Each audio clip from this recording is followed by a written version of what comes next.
qu'il fallait étendre ce principe à pas de membres, pas de cheval. Donc, pour vous dire l'importance de la menteuse. Donc, nous avons des praticiens et elle est importante parce que le thème qui nous intéresse aujourd'hui, qui est la gestion de la boîterie chez les équidés,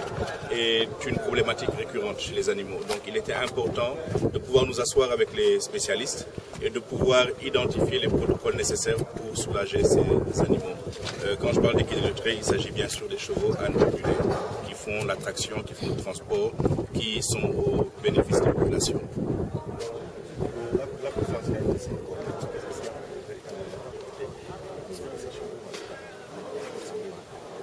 Alors, comme vous le savez, quand on parle d'équidés de trait, ce sont des animaux qui font le transport, qui transportent des charges, qui transportent des personnes. Et si ces animaux la boitent, elles ne sont pas en mesure d'offrir des services de qualité. Donc, il est important aujourd'hui de régler ce problème parce qu'en réglant ce problème, nous réglons également le problème des propriétaires qui les utilisent. Aujourd'hui, si une famille utilise son âne ou son cheval pour aller au champ, pour faire de l'agriculture, pour transporter les enfants à l'école, pour aller emmener les femmes vers les hôpitaux, et qu'entre-temps l'animal n'est pas en mesure de courir convenablement, il y a d'abord de la douleur chez l'animal, parce que c'est un être vivant qui a des sentiments, mais il y a un impact sur justement la famille qui devrait bénéficier de ces services-là. Donc il était important pour nous, avec aujourd'hui l'Ordre des vétérinaires du Sénégal, de commencer à vulgariser, à disséminer le savoir sur les protocoles nécessaires pour le soulagement de ces douleurs et de ces problèmes.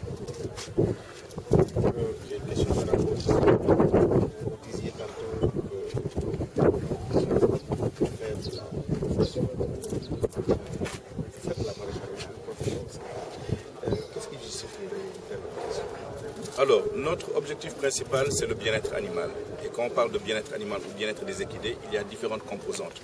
Il y a les composantes liées à l'alimentation, à l'abreuvement, il y a la composante liée aux soins. Et la composante liée à la maréchalerie est tout aussi importante. Aujourd'hui, au Sénégal, nous avions en tout cas des artisans qui faisaient le travail de maréchal ferrant, qui le faisaient en fonction de leurs moyens et de leurs connaissances. Mais il s'avérait que quelquefois, ces pratiques posaient plus de problèmes qu'elles n'en réglaient.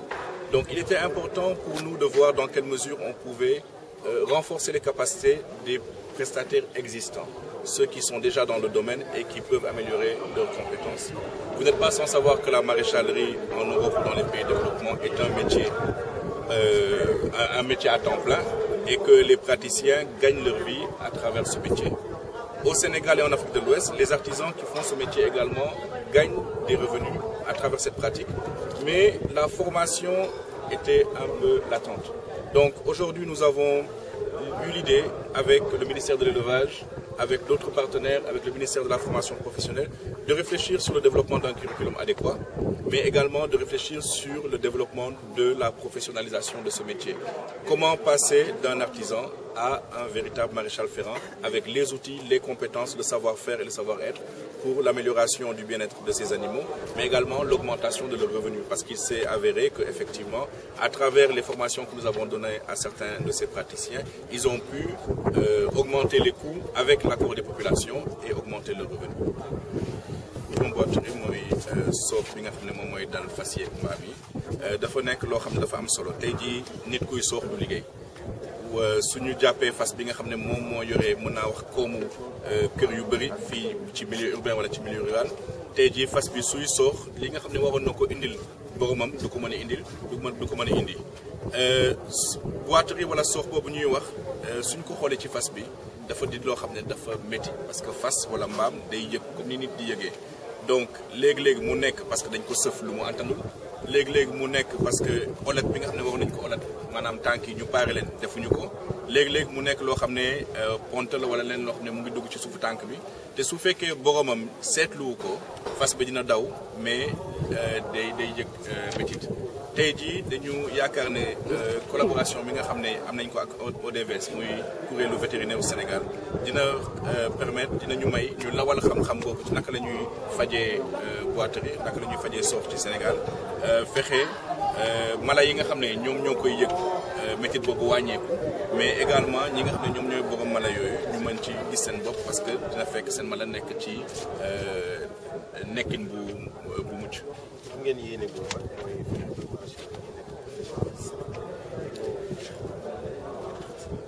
waaw maraîchalerie suñu ko wax mooy oletkat yi nga xam ne ñoom ñooy fexe tànku fas yi di normal ci su ma ko waxee noonu